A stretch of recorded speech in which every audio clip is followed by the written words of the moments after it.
सुबह उठते ही सबसे पहले मोदी जी को गाली दी जाएगी, मोदी जी के बाद योगी जी को और आरएसएस को, और बची खुशी गाली इजराइल को दे दी जाएगी।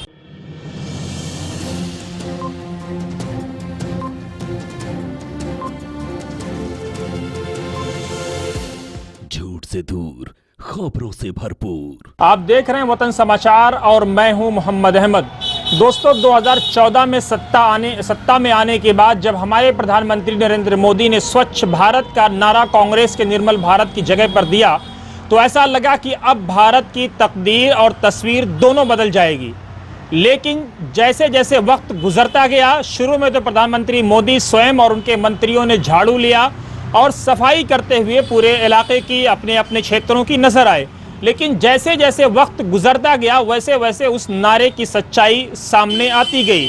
प्रधानमंत्री मोदी की तरफ से जो प्रचार अभियान लॉन्च किया गया, उसमें गांधी जी का जो चश्मा था, एक तरफ स्वच्छ था और दूसरी तरफ भारत था। कवियों ने और लेखकों ने उसका मजाक उड़ाया, नाटक के क्षेत्र के लोगों ने उसका मजाक उड़ाया और कहा यह कि जहां भारत है वहां स्वच्छ नहीं है और जहां स्वच्छ है वहां भारत नहीं है। लेकिन अब यह स्पष्ट होता जा रहा है कि कहीं ना कहीं जो कवियों का जो मजाक था वो बिल्कुल सच्चा और सटीक था। हम आज आपको ओखला का वो इलाका दिखा रहे हैं जो हरी कोठी रोड कहलाता है, जामिया नगर पुलिस स्टेशन से होता हुआ शाहीन बाग पुलिस स्टेशन की तरफ जाता है। ये वो रोड है जहां पर इससे पहले भारतीय जनता पार्टी की सरकार थी, स्वयं नरेंद्र मोदी के नेतृत्व वाली जो सरकार है उसकी अगुवाई एमसीडी में बीजेपी कर रही थी। उस एमसीडी की हालत में भी ओखला की वही बदतरीन सूरत हाल थी इस रोड की जो आज इमीडिएट बनी हुई है। उसके बाद इलेक्शन में नारा दिया गया आम आदमी पार्टी की तरफ से, अरविंद केजरीवाल की तरफ से कहा गया कि केजरीवाल की झाड़ू दिल्ली को चमका देगी। लेकिन झाड़ू के सत्ता में आने के बाद भी ओखला की न किस्मत बदली न तकदीर बदली। पूरा ओखला तो गंदा है ही है, लेकिन ये जो रोड है, जो नाले वाला रोड कहलाता है, इसकी हालत और भी जर्जर और इंतहाई खराब और खस्ता हाल है। आप इस रोड को देखिए, तस्वीरों को देखिए कि ये बारिश से पहले 2-3 दिन पुरानी तस्वीर ली गई है। बारिश के बाद तो इसकी हालत और दिगरगू हो गई है। यहाँ जो अरीबा खान है, यहाँ की पार्षद हैं, उनकी तरफ से नाले की सफाई की गई। नाले की सफाई के बाद जो मलबा है उसको सड़क पे डाल दिया गया और सोचा यह गया कि इस मलबा सूख जाएगा, उसके बाद जो सैकड़ों टन मलबा है उसको कूड़ेदान में या कूड़े घर में पहुँचा दिया जाएगा। लेकिन हुआ इसके बरअक्स, ये मलबा निकला, सूख गया, बारिश हुई, सड़ा, फिर सड़ा, फिर सड़ा, और हालत ये है कि आज आप इस रोड से गुजर नहीं सकते हैं। दिल्ली में खासतौर से जो ओखला का इलाका है, यहाँ से आम आदमी पार्टी के विधायक भी अमानतुल्लाह खां हैं, पिछले कई सालों से लगातार वो बने हुए हैं। उन्होंने इस रोड को लेकर के नारा दिया था कि वो इस रोड की ग्रीनरी का ख्याल रखेंगे, इस नाले को ढकेंगे, बीच में डिवाइडर होगा, डिवाइडर पे पेड़ पौधे लगाए जाएंगे।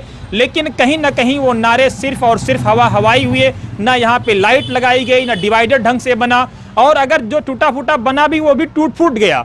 और हालत ये है कि जो बचा खुचा रोड है, जो इस्लाम और मुसलमान होने का दावा अपने आप को जो लोग करते हैं, उन्होंने पूरी की पूरी सड़क कब्जा ली है। और सड़क पे जो बची खुची सड़क थी, जो नाला कट कट करके बना था, एक तो आधी सड़क पे पानी आपको नजर आएगा। आप अगर नमाज पढ़ने जा रहे हैं तो आपको नापाक होने से कोई बचा नहीं सकता है। इसका पाप अरविंद केजरीवाल को मिलेगा या बीजेपी के नेताओं को मिलेगा या कांग्रेस के नेताओं को मिलेगा, ये तो इस सृष्टि का जो रचयिता है, जो मालिक है, जो अल्लाह है, वो तय करेगा।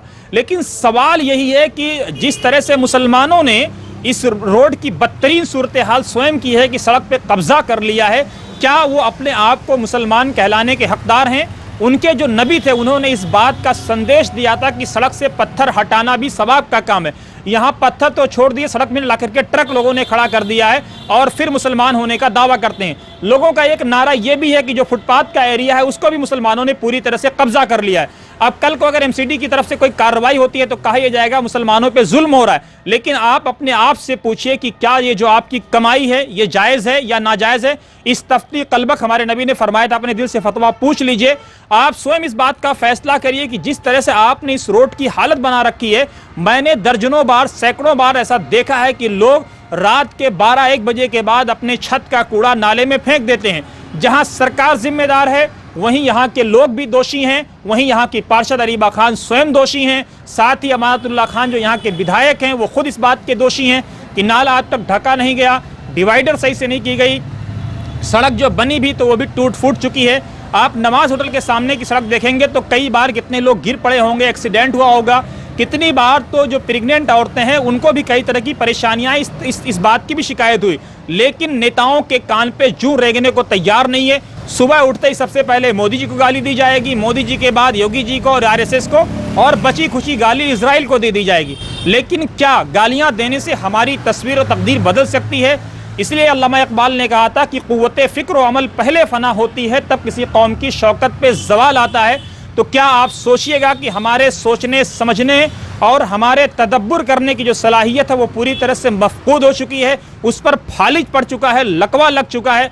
क्या हम अपनी बर्बादी के स्वयं जिम्मेदार नहीं हैं? आप देख रहे थे वतन समाचार। अगर आपको ये वीडियो पसंद आई हो तो ज़रूर लोगों तक पहुँचाएँ। जय हिंद, जय भारत।